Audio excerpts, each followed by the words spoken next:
Iyi ni radiyo BBC gahuza miryango ivugira i Londres kuri metero 19, 25, 31 na 41.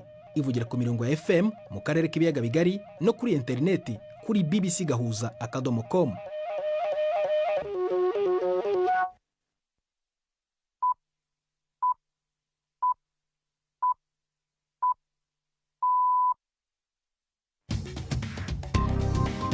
Ubu ni saa 10 n'igice ku isaha mpuzamahanga ya GMT, ni saa 12 n'igice ku masaha yo mu Rwanda no mu Burundi. Muri studio muri kumwe na Prudence Ngiyumva. Wiriwe hoteza amatwi BBC gahuza miryango aho uri hose ku isi, ikaze kuri radio kuri bbcgahuza.com, kuri Facebook live mu buryo bw'amashusho no ku mirongo migufi ya shortwave. Dore ingingo z'ingenzi z'amakuru turambora mu kanya kuri uyu wa kane tariki 14 z'ukwezi kwa 11. Icyegeranyo gishya cy'umuryango uharanira uburenganzira bw'ikiremwamuntu Amnesty International kiravuga ko ikoranabuhanga ry'igisirikare cy'Ubufaransa riri gukoreshwa mu karere ka Darfur muri Sudani yazahajwe n'intambara.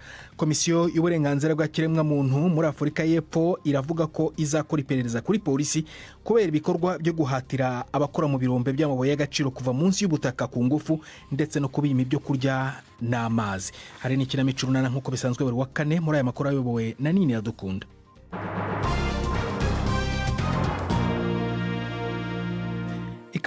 Ikaze ku makuru arambuye duhera ku mugabane w'Uburayi. Abashinjacyaha b'umuryango w'ibihugu by'ubumwe bw'Uburayi EU baravuga ko hari gukorwa ibikorwa bikomeye ku rwego mpuzamahanga byo kwibasira agatsiko k'amabandi aregwa kwiba akayabo k'amafaranga y'imisoro iva ku bicuruzwa.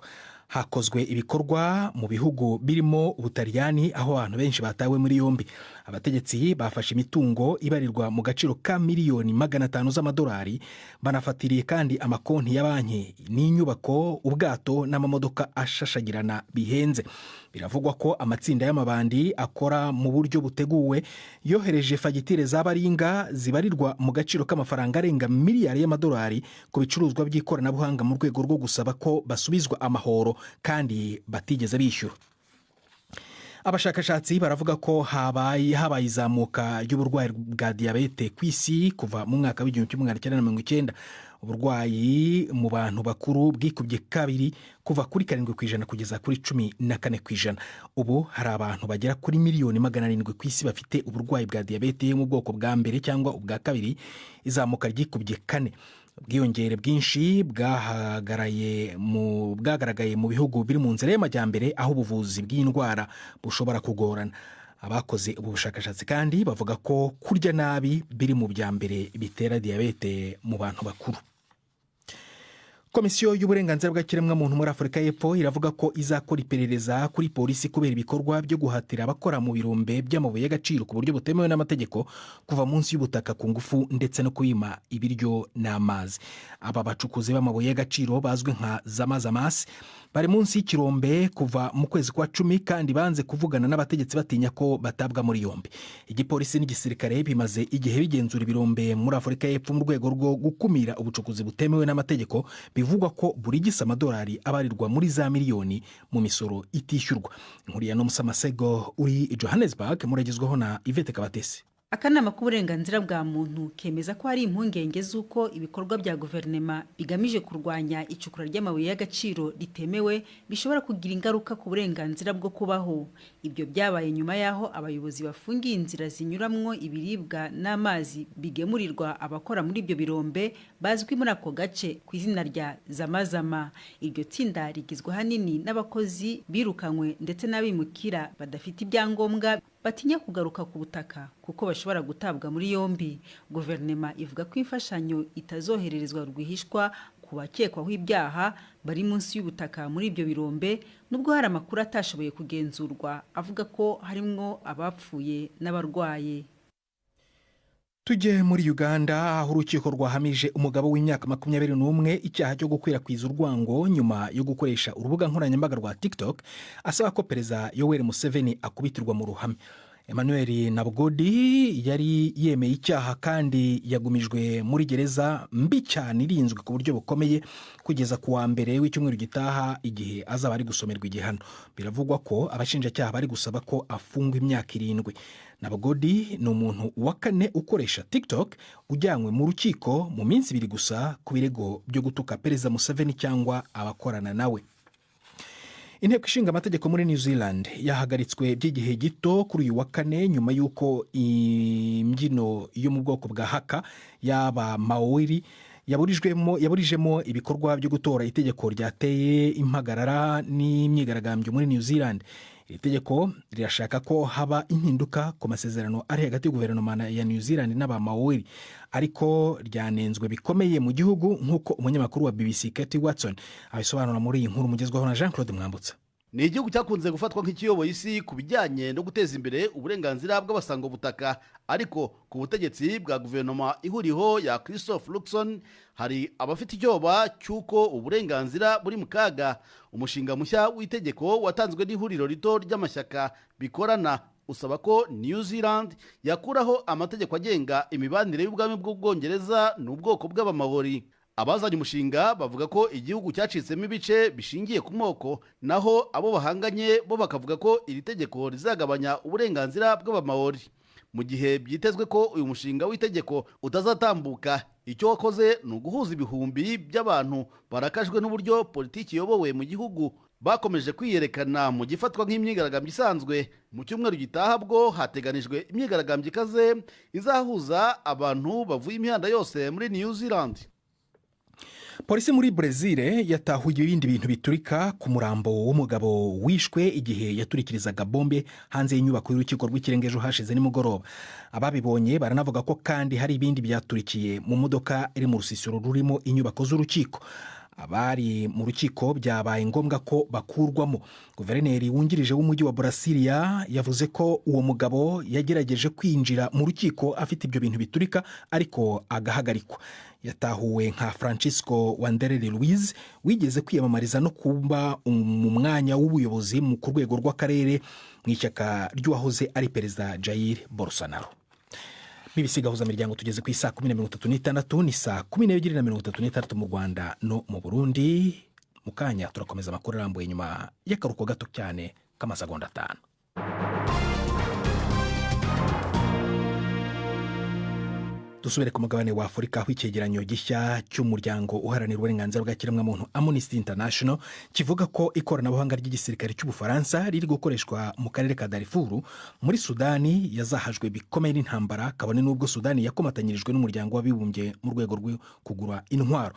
Amnesty ivuga ko uburyo bukoreshwa mu gukumira ibitero buri gukoreshwa n'abarwanyi ba Rapid Support Forces, rumwe mu mpande zihanganye mu ntambara. Inkuru ya Karikidani muragezwaho na Florentine Kwizera. Amnesty International iragiriza umugwi Rapid Support Forces RSF gukoresha inkoho zavuye muri Leta Zunze Ubumwe z'Abarabu n'uburyo bwo kwikingira bw'Abafaransa mu ntara ya Darfur. Iri shirahamwe riharanira agateka kazina muntu rimenyesha yuko ibigwanisho bishobora gukoreshwa mu gukora ibyaha canke korohereza abakora ibyaha bihungabanya ubuzima bwa kiremwa muntu. RSF umugwi witwara bwa gisirikare wabaye mu ntambara n'igisirikare ca Sudani kuva mu kwezi kwa kane umwaka uheze, uragirizwa ko wakoze ubwicanyi bw'ihonyabwoko mu ntara yo mu burengero ya Darfur. Izi mpande zombi zagirizwa ko zakoze ibyaha byo mu ntambara igihe abaharugwa mu bihumbi bahaburira ubuzima n'abagera ku mamiliyoni bagata ingo zabo.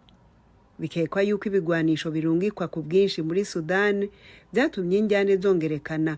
Amnesty igahamagarira ibihugu byose guhagarika guha ibigwanisha impande zigwana muri Sudan, byaba bigenda bitumbereye muri ico gihugu canke ibiciye ahandi.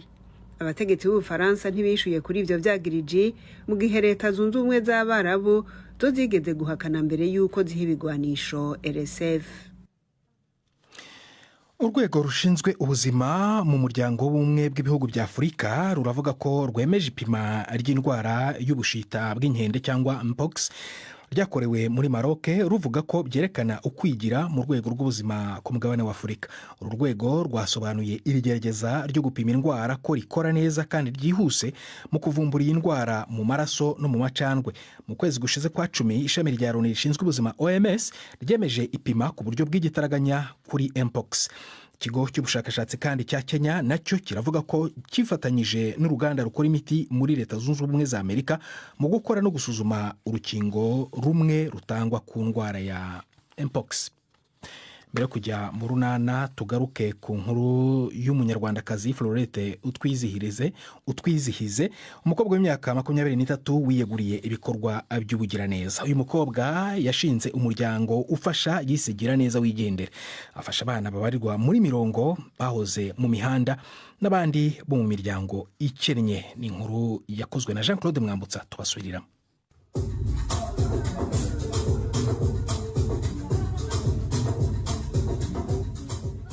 Itsinda ry'urubyiruko Incredible Kids Academy mbasanze mu murenge wa Rugerero w'umujyi wa Rubavu, aho bari mu myitozo yo kubyina. Uretse kwitoza kubyina, aba banitoza imikino ngororamubiri cyangwa acrobacy bakora bagamije gushimisha abantu. Baraka bakaba 20 bakaba biganjemo abana bahoze mu mihanda ndetse n'abandi bo mu miryango ikennye. Ni itsinda ryavutse bigizwemo uruhare rukomeye n'umukobwa w'imyaka 23 Florette utwizihize. Uyu mukobwa ukiri muto nawe yabinyujije mu muryango Giraneza Uyigendere yashinze ubwo arafite imyaka 19 gusa. Hakizimana Olivier w'imyaka 20 niwe mukuru muri aba, cyane nk'abantu bamaze gukura bafite imyaka 18. Rimwe na rimwe bajya bagira amashow ya ninjoro. Aba bana bato abana mu bintu byabo kubyina bajya mu makompetisiyo kandi baratsinda pe. Uretse aba bana bitoza kubyina, hari n'abandi nabo bakaba 20 biganjemo abanyeshuri, bakabamo n'umwana wuje imyaka 2, ariko Florette yakiriye afite amezi 3 gusa ubwo nyina yaramaze gupfa. Florette utwizihize yambwiye uko yagize iki gitekerezo cyo gushinga umuryango kubugira neza akiri muto. Cyane uwo muhate nigeze gukora impanuka nkiri mutoya, njya mu bitaro maramo igihe, nkajya mbona abansura ntazi ndabase kuki ngewe Imana ninkiza ntazafasha abandi nyine. None nakundaga kubona abana bari mu muhanda batagira inkweto, batagira imyenda, nkumva nyine birambabaza, ariko nta bushobozi nari mfite. Ariko kubw'umuhigo nari narahize ku Mana, ngize mahirwe mbonye akazi, ndabati 1/2 cy'umushahara wanjye nzankigenera abakene. Aha ho ni mu murenge wa Rubavu uri mu karere byitiranwa. Florette ahagarikiye ibikorwa byo gusana inzu y'umukecuru Esther Merinda nyuma yuko yangijwe n'imvura iheruka. Niwe waje niwe nabonye, ariko yanzigiye ibigaragara, yansigiye ibintu nje mu bikorwa bye. Florette ngo ntasigana n'umubyeyi we Tarsise Mbera abagabo umushyigikira muri byose. Ntabwo ari wa mukobwa ushaka nyine kugira ibintu bigezweho. Iyo abonye akantu atekereza ku bandi, antayishema kuko umuntu utekereza gufasha cyane cyane nyine nk'umukecuru nkuriya yabaye ntabishyigikiye ntabwo mba naje. Nubwo akiri muto utwizihize avuga ko adashimishwa n'ibyo urubyiruko rungana nawe rubona nk'ibinejeje. Urubyiruko rugenzi rwanjye babona nsa nkaho nyine nahaze cyangwa se mfite amafaranga menshi, ariko ntago kuba mfasha ari uko mfite amafaranga menshi.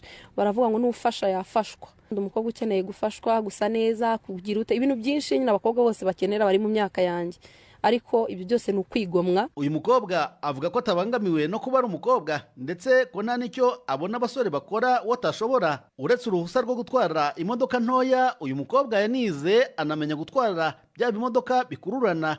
Yemerewe gutwara imashini zihinga, akaba ari n'umwe mu b'igitsina gore mbarwa bashoboye kubigeraho. Ku migoroba cyane cyane mu mpera z'icyumweru ngo ntatinya no gukora ibiraka byo gutwara abantu mu modoka zabo iyo banyoye bagashira inyota batinya guhagarikwa n'igipolisi.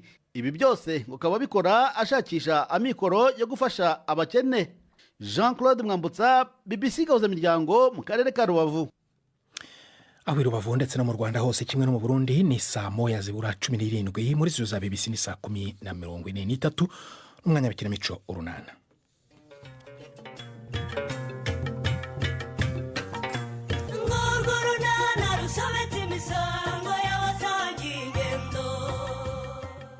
Nadine akomeje gutakambira Patrick amusaba ubufasha.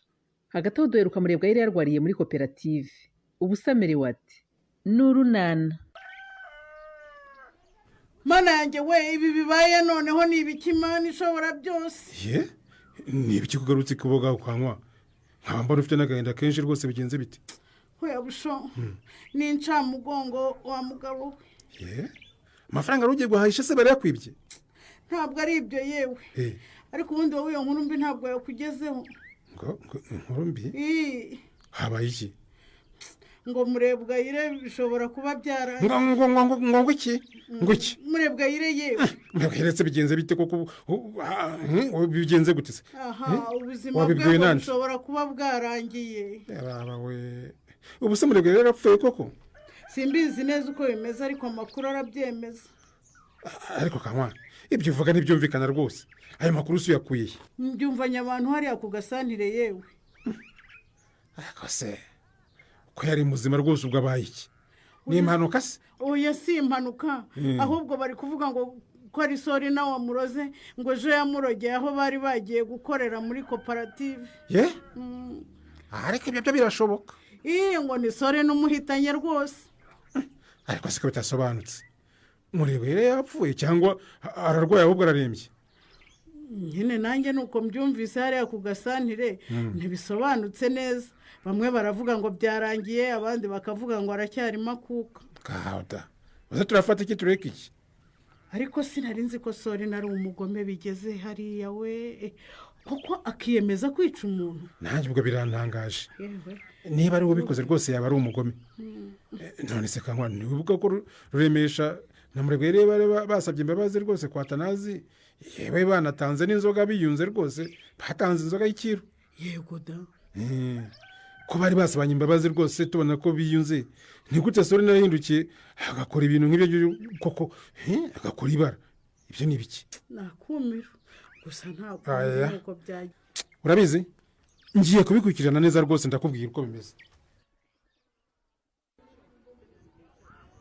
mbese nk'ubwo banyumvishe pataye ariko ibyo nkumva ni biki Nadi ni ukwintega amatwi wumva ikibazo cyanjye mana yanjye nuko ndi ku kazi k'abandi naho mba nigenda nkagusiga ahangaha rwose nkakubise patire ntikizi harya ubu ngo urashaka kuvuga ikira urabizi ubuyobozi bwankodesheje inzu yo kubamo ibyo ndabizi ejo niba bimbwiye se ubu nayirayemo rero ariko ntacyo kurya mfite inzara imereye nabi pe wababwiye se bakaguha n'ibyo kurya ariko si wagufasha yagufasha muri byose koko abayobozi bambwiye ko nubwo bampaye ubufasha nanjye ngomba gushyira akanya nkikura muri ibi bibazo by'ubukene ariko harya ubundi nkubaze Nadi ndakumva ubundi urinda guhangayika akazi kawe urakayobewe akahe kazi se patire jya kwicuza nk'uko wari usanzwe ubikora ni ukuri patire ni ukuri ibyo narabiretse pe kuva n'abantu nawe nahise mbireka ahubwo nyumva icyo nkusaba vuga nyine ndakumva niba udashaka kugira icyo umpa ngo nguhe udukoresho two mu nzu ukaba udashaka no kumfasha ngo mbone icyo ndya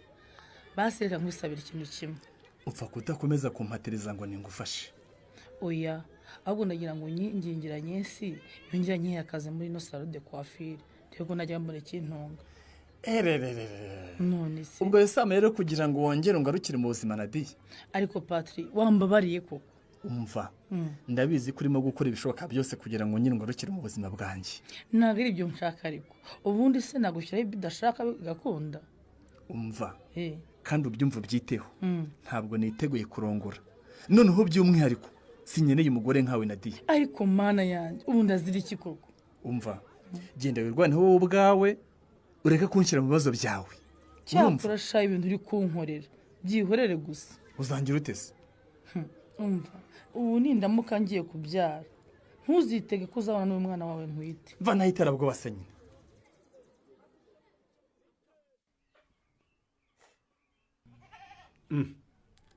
nikoze Stefa ndakumva burya bwose twese twari tuje hano kwa Ruremesha ahubwo naguhamagaraga nkumva utanyumva igeze aho ndavuga ntireka nkureke n'ubundi nawe ndabona werekeje hano kwa Ruremesha yewe niba atarinje rwose ahubwo se ko musanze ngiye gusubira kwa muganga mugira ngo mfite akanya ngo tuganire mwabagabo mwe ngiye kwa muganga rwose ahubwo se umva gusa Imana ishimwe ubwo amakuru twari dufite dusanze atariyo da yego rwose ubu tuje tuvuga ko tuje rwose kugutabara ngo muregere byarangiye da reka ariko si ubundi koko nk'abo bantu bakwirakwiza ibihuha umugore wanjye yapfuye bagamije iki babivuze rero Imana ishimwe ubwo atari byo rwose murebwa rero ni muzima rero kandi ndetse rwose azakira kuko ari mu bwoko y'abaganga ariko rero handi ntawatubuza kuvuga ko uriya mugore ari umugome rwose umugore uyu mugore si sori nawe wamuroze se reka nimubeshyire sori n'abandi ariko bivugwa si wowe umuhaye se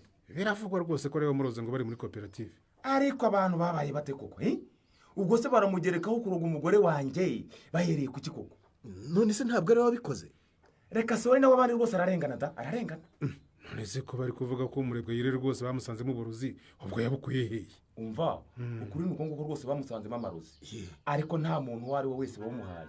Dore ahubwo ni Murebwayire ubwo yabwihaye. Niwe rwose. ubwo se yashaka kwiyahura? none se kuki yashatse kwiyahura? Reka da ntabwo yari agamije kwiyahura yewe ahubwo dore uko byagenze. Umva nyine ubwo bari mu kazi kabo kuri koperative yageze aho ngaho ngo yumva agize inyota. Ngo hari amazi rero yari mu kijerekane ariko ntacyo kuyanywesha bazanye. Ngo sinzi ukuntu yaruze uruntu rw'urucupa aho ngaho rwarashyizemo umuti bateraga mu myaka yonyuguzamo gakeya abashyizemo amazi araconshomeye. Uranyumvira? Abaranyoye ariko ngo nyine ubwo bandi ngo yanywaga abandi bamubuza ariko ngo kubera inyota yari afite arangaragwa da. ubuse icyo nicyo yaba yarazize? Nicyo icyo gicupa nyine yakoresheje ngo cyarimo ibinyabutabire bafashe bajugunyana nacyo aho ngaho mu murima. icyo kinyabutabire ubwo nicyo cyabaye rwose uburozi mise mbyumva agiyewe rwose ubwo ngubwo. Yego rwose isuzuma abaganga bamukoreye nicyo cyagaragaje naho nta yandi marozi y'abandi bantu bamuhaye. Reka ariko muranyumvira ati abantu babaye bate koko? kuki bapfa kujugunya ibinyabutabire rwose ahabonetse hose? ntabwo baba bazi ko rwose ari uburozi bwakwica n'abantu. Yica abantu se gusa ahubwo byo bonyine ko muganga yavuze ko n'inyamaswa ndetse n'ibidukikije muri rusange byangizwa n'icyo kinyabutabire. Nyine icyo kinyabutabire cyari muri icyo gicupa Murebwayire yanywesheje amazi ngo cyica n'ibinyabuzima bindi rwose. Mana yanjye we none se Rureme ndakumva ukurikije izo raporo z'abaganga Murebwayire ashobora kuzabikira.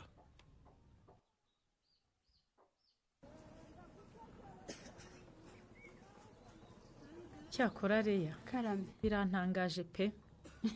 ni ibiki bigutangaje se Bude?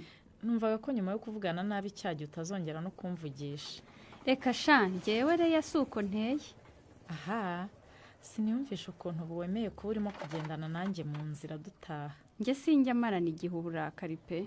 Ariko rero nubwo warakaye kuturusha Reya ibyo twakubwiraga ni ukuri pe. Nanjye ariko ibyo nababwiraga ni ukuri n'ubu nabisubiramo rwose. Ariko Reya ni ukuri Chris n'agasaranye si yitoreye wategereje nawe ukazitorera kawe. Ako se Bude reka nkwibarize. Ndakumva rwose. Ubona hari undi muntu wankorera amahitamo cyangwa akambuza kwishakira umukunzi we? Ntawe nk'uko nawe ariko utagira bubangamira mu rukundo rwabo. None se Budensiya ubona ngiye ntemerewe guhitamo uwo nshaka? Yego mani reka twe kubigira birebire da. Oya Bude mbabarira rwose ninigure. None se nkubaze urabibona ndi umukobwa nk'abandi kandi njye ndacyari muto. Urumva Chris aramutse aje akansaba urukundo nabimwangira ngo nuko aziranye na Nyesi? Ariko wibuke ko uri inshuti na Nyesi kandi na Chris wamumenye kubera Nyesi sibyo? Umva Budensiya icyo ukwiye kumenya nuko buri kintu kigira intangiriro kikagira n'iherezo.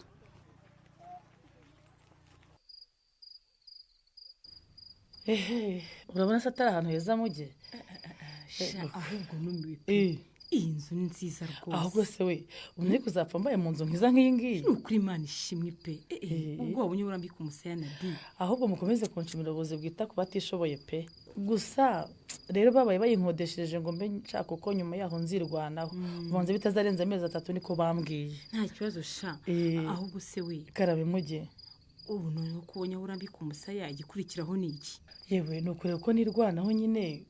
urumva nkeneye kurya nkeneye gukora cyane kugira ngo mbeho nubake ubushobozi nyine nzashobore kubona uko ndiricumbi nyuma y'igihe gito ubuyobozi bwampaye kirangiye. cyakora shana di umfa ni ukuri muri uko gushaka imibereho ntuzongeye kunyura muri za nzira zawe. izihe nzira se mujye? biriya nyine byo kwicuruza. oya sha ibyo nabiretse kera nabiretse rwose. rwose waba ufashe umwanzuro mwiza pe. erega wibuke ko natwite ubwo se nabikora ntwite nkabishobora we. oya niyo waba udatwite biriya bintu rwose uzabireke ni bibi. nzabireka ni ukuri mujye. urumva uzareba ibindi wakora kugira ngo ubeho. yega birahari kandi bitandukanye. ahubwo se we ngaho ngira inama wa mugani ubu nakora iki kandi kitansaba ubushobozi bwinshi kubera ko ntabwo mfite. none se nkubaze? ngaho mbaza muteze amatwi. ntibambwiye ko uri ku rutonde rw'abahabwa inkunga y'amafaranga ihabwa abagore batwite n'abafite abana batarengeje imyaka 2? ndi ku rutonde. none se kuki utakoresha ayo mafaranga y'inkunga ukagira akabizinesi ukora nyine sinumvise ngo ni 30 buri gihembwe nibyo da nasuge Nadi amafaranga si menshi ni menshi rwose ku buryo wayatangiza akabizinesi kaguha amafaranga ariko se ko nkeneye ibintu byinshi koko dore nk'ubu nta gakoresho ko mu nzu mfite nta byo kurya mfite urumva atari byinshi mugihe none se uguze yahabwa rimwe gusa oya ngo kugeza igihe nzabyarira nakunda kugeza igihe uwo mwana azaba yujuje imyaka 2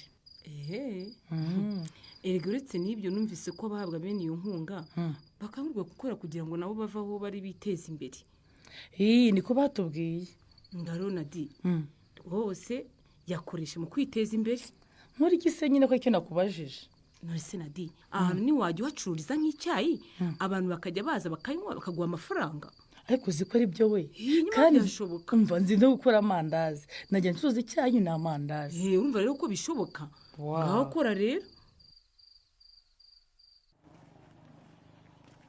oya reya shyira mu gaciro rwose ariko nshyira mu gaciro iki ariko ubundi Budensiya ko ufite umugabo wawe waretse twe tutabafite natwe tugashaka abacu bigutwaye iki oya sinkubuza pe gusa icyo njye nkubuza ni ukuvangira Nyesi rwose nawe ari kwishyire mu mwanya wa Nyesi Reya ari wowe wifitiye umusheri none undi mukobwa agashaka kuza kumugutwara ariko ubundi reka nkubaze nanjye Budensiya ngaho mbaza rwose ndagusubiza ubundi kukomeza kurwanira Nyesi uriya aho guhora duhanganira kuri Chris wamubwiye akajya kureba umugabo we wuhese Semana mwana yanjye siko kuri ngo Nyesi afite umugabo aramufite nyine yewe banafitanye n'umwana w'umukobwa mukuru umukobwa tungana ko numva bifata nkaho ari amakuru mashya se kuri wowe Bude ubundi sibyo wabibwiwe nande oya wimbaza ngo nabibwiwe nande ahubwo genda umubwira uti jya gushaka umugabo wawe Semana mufatanye kurera uwo mwana wanyu ureka abandi bishakira babo Chris namuveho Chris ni umuhungu w'umusore nanjye ndi umukobwa ukiri muto mwiza wize Anyesi se ntiyize urumva rero nitwe tuberanye ese buri ubona Nyesi amubereye koko umukecuru n'umusore bahuriye he oya nawe wikabye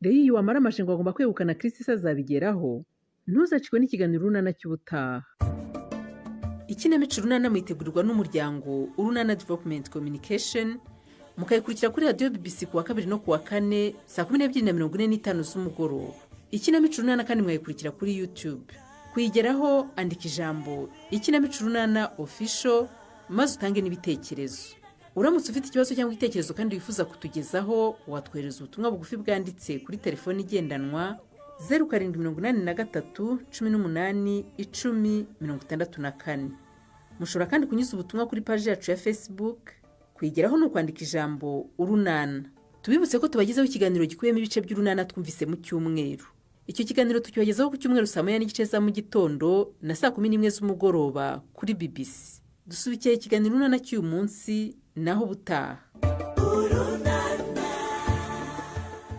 barakoze bagenzi bacu bo mu ikinamico Urunana natwe rero turi gusingira umusozo w'ibiganiro byacu byo kuri uyu wa 4 gusa mbere kuva muri studio nkubwire ko ikigeranyo gishya cy'umuryango uharanira uburenganzira bwa kiremwamuntu Amnesty International kivuga ko ikoranabuhanga ry'igisirikare cy'Ubufaransa riri gukoreshwa mu karere ka Darfur muri Sudani kabone n'ubwo iki gihugu cyakomatanyirijwe n'umuryango w'abibumbye mu kugura intwaro naho komisiyo y'uburenganzira bwa kiremwamuntu muri Afurika y'Epfo yo iravuga ko izakora iperereza kuri polisi kubera ibikorwa byo guhatira abakora mu birombe by'amabuye y'agaciro ku buryo butemewe n'amategeko kuva munsi y'ubutaka ku ngufu ndetse no kubima ibiryo n'amazi aya makuru ushobora kongera kuyasanga kuri bbc.gahuza.com cyangwa kuri Facebook mu buryo bw'amashusho ugiye kuri Facebook ukandika mwishakiro BBC Gahuza yarabewe na Nini Iradukunda twafashijwe na Susan Lennon igeni Prudence Njumva wakoze guhitamo BBC Gahuza imiryango kuri mugoroba na ejo.